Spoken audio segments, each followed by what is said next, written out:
Bonjour à tous et bienvenue dans cette nouvelle vidéo de EBC Info, la chaîne qui vous informe sur l'actualité africaine et internationale.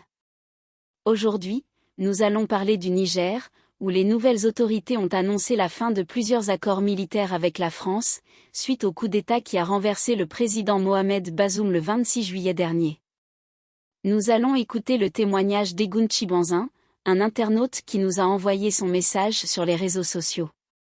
Il dénonce le mépris de la CEDEAO envers ses propres ressortissants au Niger.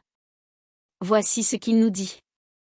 Egoun Chibanzin, la CEDEAO démontre une fois de plus son manque de considération pour la vie de ses propres ressortissants au Niger. Par exemple, la France a affirmé que le coup d'État qui a destitué Bazoum menace ses intérêts au Niger. 24 heures après cette déclaration, elle annonce l'évacuation de ses ressortissants en collaboration avec l'Union européenne en prévision d'une éventuelle action militaire contre les nouvelles autorités du #CNSP. Cependant, il est remarquable de constater que les dirigeants fantoches serviles et sans discernement de la CEDEAO, qui souhaitent lancer une agression militaire contre le Niger, n'ont évacué aucun de leurs ressortissants, qu'ils soient africains ou non. Ils ne semblent pas se soucier du bombardement du pays, même si leurs citoyens risquent de perdre la vie. Ce qui importe pour eux, c'est de défendre et de sauver les intérêts de leur maître. C'est une situation pitoyable pour l'Afrique. Merci à Egoun Chibanzin pour son message. Nous allons maintenant analyser son propos et vérifier les faits qu'il avance. Tout d'abord, il est vrai que la France a condamné le coup d'État au Niger et exprimé sa préoccupation pour ses intérêts dans le pays.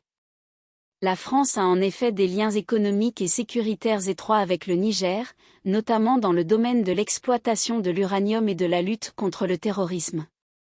La France a également annoncé l'évacuation de ses ressortissants du Niger, en coordination avec l'Union européenne, par mesure de précaution.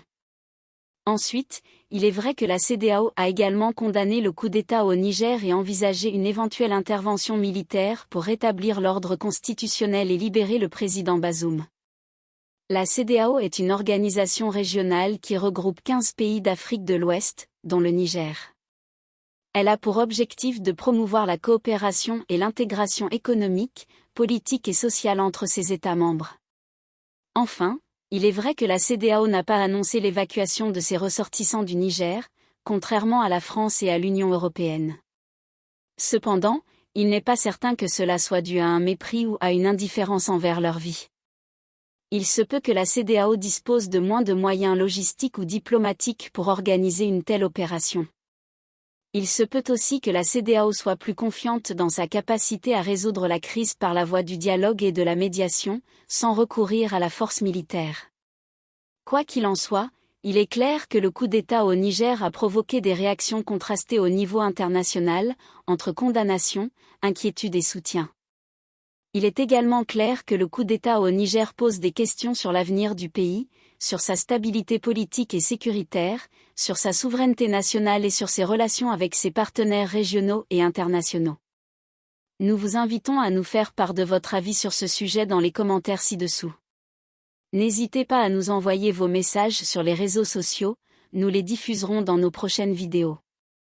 Abonnez-vous à notre chaîne pour ne rien manquer de l'actualité africaine et internationale. À bientôt.